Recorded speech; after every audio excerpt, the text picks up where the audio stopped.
Jusqu'à 9 heures, Good Morning Business. Et à 7h23, je suis avec Alexandre Degnaud, le directeur du Midem. Bonjour Alexandre Degnaud, merci d'être avec nous ce matin. Le Midem est ouvert. Alors bon, cette année c'est pas à Cannes, c'est moins glamour, c'est de manière virtuelle et sur sur les sites web du Midem. Pas trop déçu de pas aller à Cannes cette année ?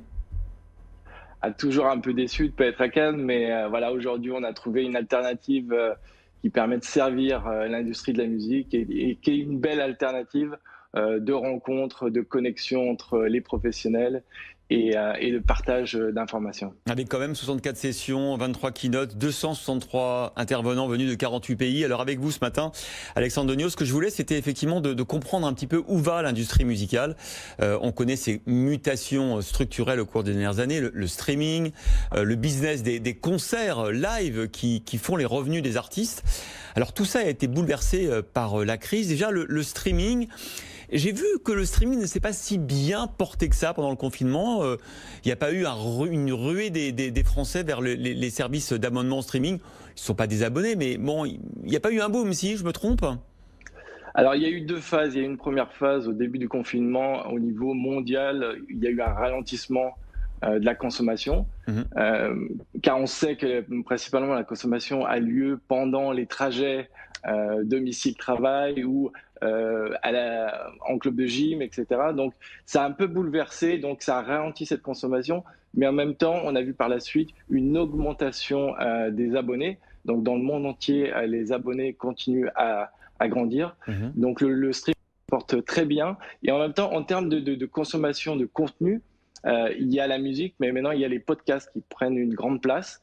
Et donc, il y a une sorte de rééquilibrage et une nouvelle façon, on va dire, de consommer la musique en temps de confinement. Avec des revenus qui représentent maintenant une part importante des revenus de l'industrie musicale, les revenus du streaming. Autre source de business pour les artistes, c'est évidemment les concerts. Une grande partie de leur rémunération dépend des concerts, avec des tournées qui sont souvent incroyables. Alors là, évidemment, ça s'est arrêté. On a eu beaucoup d'artistes faire des concerts dans leur salon et avoir beaucoup de fans pour les écouter. Est-ce que vous n'avez pas peur que ça change un petit peu la physionomie ? Est-ce que les gens n'auront pas envie désormais que les concerts que les artistes se produisent chez eux? Alors les concerts, on va dire digitaux, c'est une nouvelle façon de consommer le live, mais je pense que ça va être complémentaire à un concert physique. Rien ne remplacera le fait d'être dans une salle de concert et de voir les artistes en live. Donc ça va être peut-être des nouveaux business models qui vont permettre aux artistes d'avoir des sources de revenus différentes. Et puis en termes de créativité, ça apporte des choses complémentaires. Donc plutôt à l'avenir, je vois ça comme un apport complémentaire au live pur et dur en salle de concert. Et là, il y a toute la saison des festivals d'été, bien évidemment, qui est annulée aussi.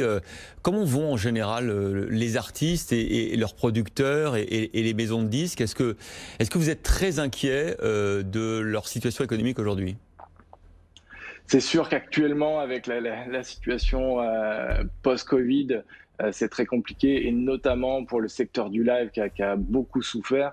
Pour les producteurs, les labels, c'est aussi une situation pas facile. Et oui, il faut un peu se réinventer sur certains aspects. Malgré tout, la consommation de musique continue à grandir. Le marché est toujours en croissance.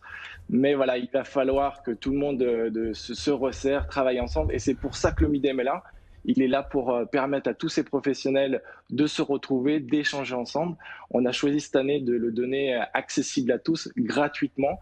Donc on a 35 heures de programme qui, sur les 4 jours et après à la demande, qu'on met à disposition de tous les professionnels et toutes les personnes qui travaillent de près et de loin avec l'industrie de la musique. En gros, vous pensez finalement que cette crise, elle va peut-être accélérer des mutations du secteur de l'industrie musicale qui étaient déjà en cours, mais qui vont peut-être être accélérées. Et si oui, selon vous, comment va se réorienter l'industrie musicale ? Clairement, aujourd'hui, je pense que voilà, on est dans une phase où il y a un besoin de se réinventer, de trouver des nouvelles solutions, que ce soit en termes de consommation, que ce soit en termes de promotion des artistes. Les artistes eux-mêmes aujourd'hui trouvent des nouveaux angles pour se produire. Je pense aux plateformes telles que TikTok ou au Thriller, des nouvelles plateformes qui apportent un lien différent avec les fans.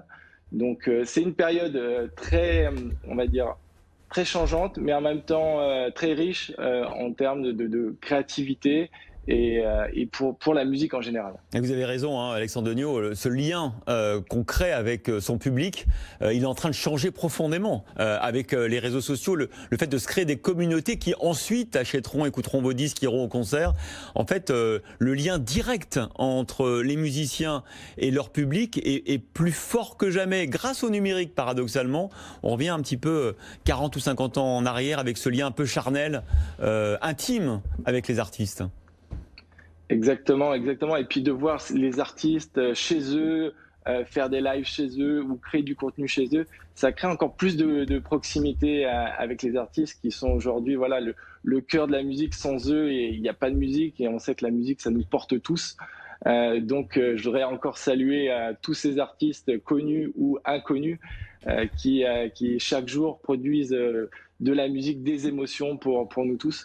Donc on est évidemment ravis, nous au Midem, d'accueillir à la fois des artistes en développement du monde entier, donc toutes les tendances de la musique du monde, et également des artistes de renom tels que Youssou N'Dour qui viendra parler d'Afrique, ou la superstar T.I.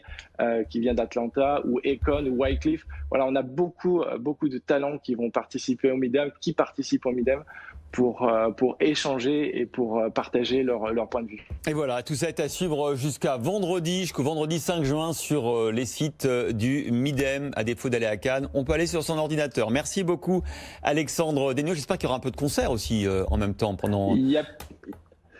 Il y a plus de 25 concerts inédits qui sont sur la plateforme, donc rendez-vous sur midem.com pour vous inscrire gratuitement.